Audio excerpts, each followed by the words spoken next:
आप जितने लोग बैठे हैं, मैं उल्टी बात करता हूं हमेशा, आपकी मतलब की बात नहीं करूंगा, आपके विरोध में बात करूंगा।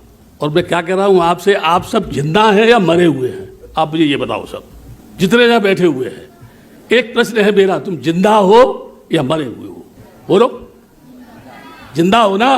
तो सुनो, जिस पुष्प मित्र शुंग ने भिक्षुओं को काटा और 84,000 स्तूपों को मिट्टी में मिला दिया, समझ रहे हैं मेरी बात को?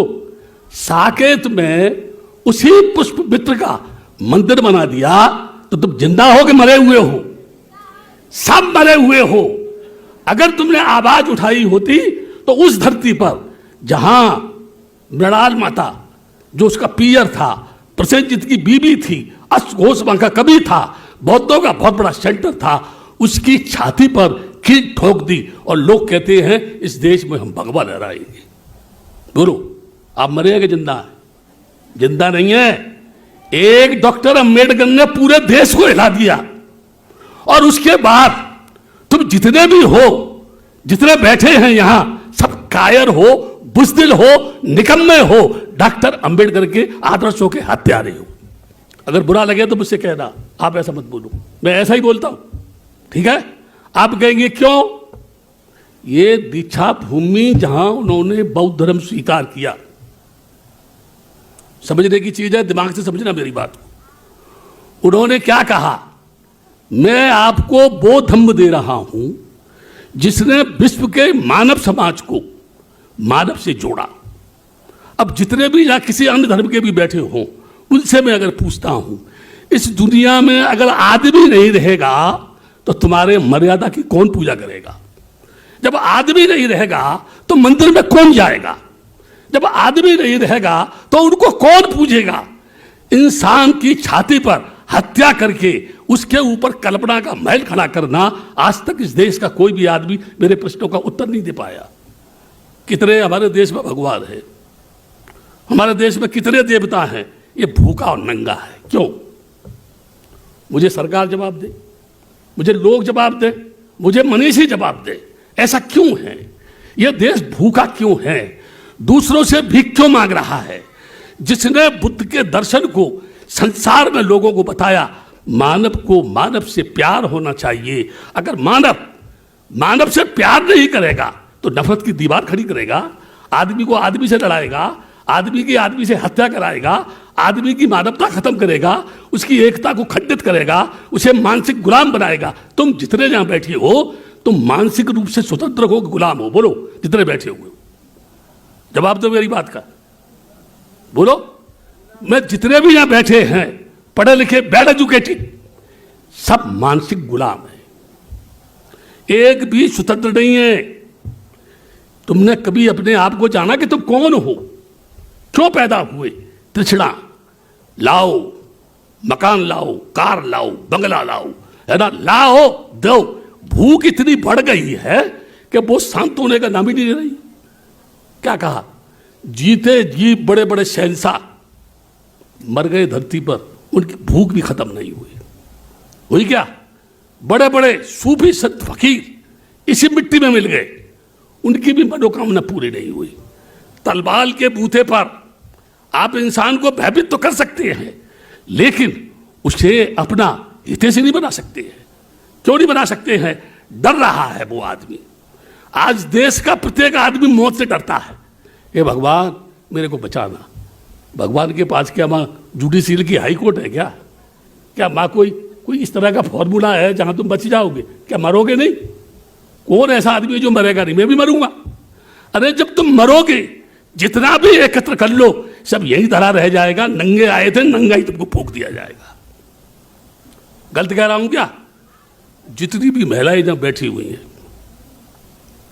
मैं उनको जब देखता हूं तो मुझे आम्रपाली याद आती है।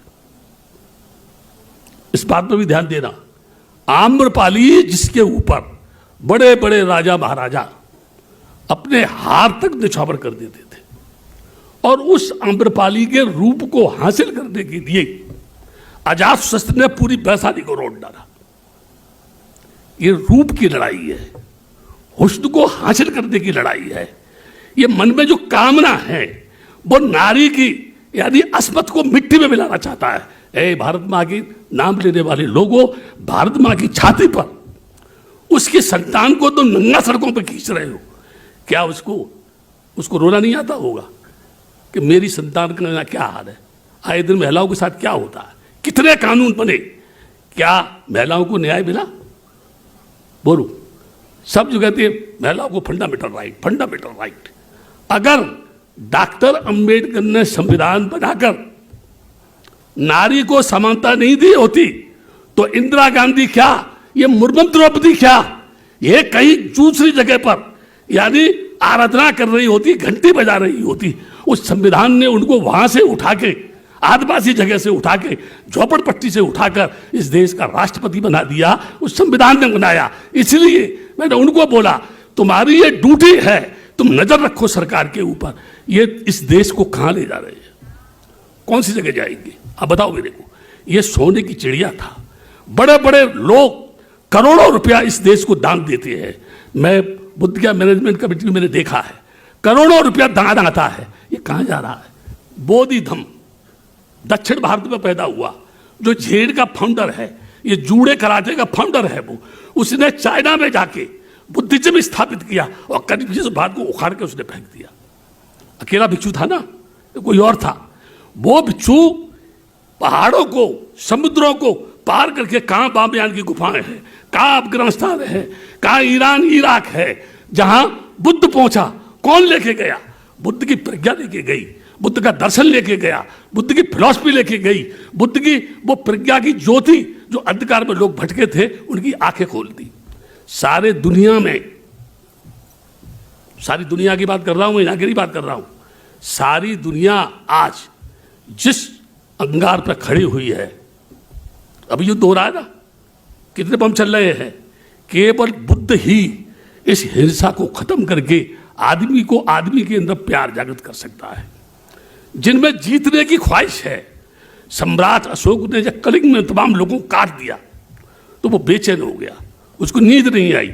बोला कि इतना करने के बाद भी साला मेरा मन क्यों परेशान है। वो अपने भाई के पास गया, भिक्षु था वो, उससे जाके बोला मुझे मार्ग बता, मेरा मन अशांत है, मुझको नींद नहीं आ रही है, क्या करूं? तो बोले अशोक, तेरे मन में जो जीतने की भावना है उसने तेरे को चंडाल बना दिया है, ठीक है ना? हर आदमी दुनिया को जीतना चाहता है, ठीक है? क्या कभी आदमी ने अपने आप पर विजय प्राप्त की है? कभी अपनी तृष्णाओं को जीता है? कभी उसने अपनी इच्छाओं को जीता है, पाया है उसको? नहीं। भूख उसकी जो है उसे परेशान कर रही है। अभी तुम जितने बैठे हो ना, तुम अभी भी ये चाह रहे हो कुछ होना चाहिए, कुछ आना चाहिए, कुछ ऐसा होना चाहिए।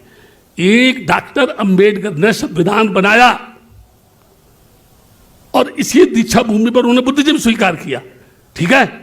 जिस दिन उन्होंने बुद्धिज्म स्वीकार किया उस दिन महार जाति को इस जाति से मुक्त